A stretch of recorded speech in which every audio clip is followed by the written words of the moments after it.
Welcome, David. Last week, we were talking about objection handling, and you were specifically talking about how to turn a no into a book meeting.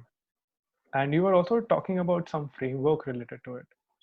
So, do you want to spill your secret in our conversation right now? It's no secret. Good objection handling is the key to success in sales. Let's face it, we get a lot more no's than we get yeses. So it's primarily about how we handle those no's. For me, any conversation is good conversation. If I can get you into a back and forth with me, then I've got a shot at a meeting with you. So that's really my goal for each outreach, is to start that conversation, even if it's a no, so that we can, progress the conversation in the right direction. Sometimes it should be a no, but sometimes, you're just giving me a no because that's the first thing off the top of your head, right? So I think what I've seen is a lot of organizations let prospects get away too easily. They're not taking advantage of each conversation that they have. For us, the key is start with the right target audience. That's always the first step in our process, is find the right people to talk to, people that we know we can help. That way you have something valuable to talk to them about. And so when they start throwing, objections at you, it's a worthy fight. No, wait, I can help you.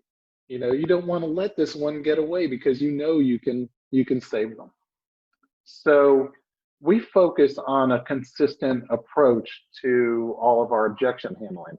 And we really focus on a lot of learning that we get from our prospecting Bible is Fanatical Prospecting from Jeb Blunt. So, we're looking at the type of response that we're getting from the prospect. That's where it really begins is it a real objection? Or is it a reflex response? Or is it a good old-fashioned brush off? They each get handled a little differently. But at the end of the day, we want to get to a real objection that we can have with you. So, a reflex response, we all do it, right? You're out shopping and you're at the grocery store and the grocer comes up to you or somebody in the aisle and says, "Hey, can I help you find something?" And you're like, "No, I'm good, thanks."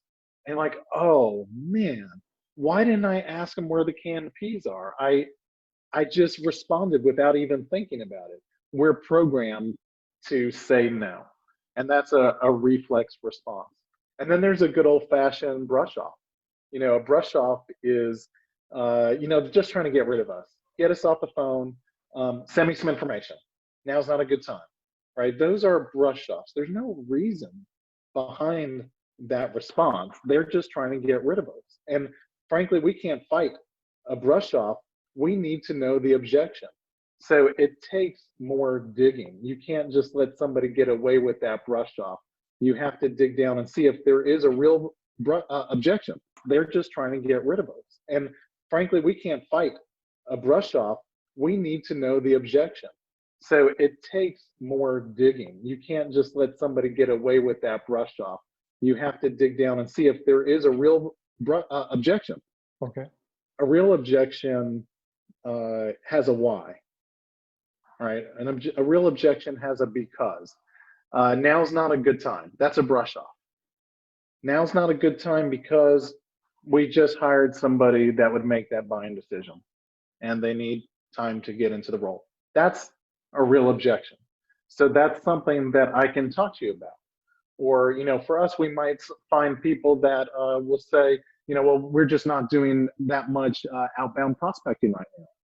That's a real objection that I can talk to them about how we handle inbound prospecting, how customer success views our tool, how marketing uses our tool, right? So I really need to drill down to the real objection and not let them get away with that brush off. Let's talk about a few objections that we hear, every day and how we overcome them. And, we get most of our meetings from objections and turnarounds. So these are people that, said things like, "I'm not interested," "take me off your list," even. We turn some of those people into meetings. That's magic. Yeah. And then also things like, send me information, and that sort of thing. So it's about how you handle those objections that turn them into meetings, or sometimes it's about getting internal referrals as well. So, we try to understand the type of objection and then go into the right way to handle it. So starting with, one of the most common objections we handle, or it's not an objection, right? It's a reflex response. I'm not interested.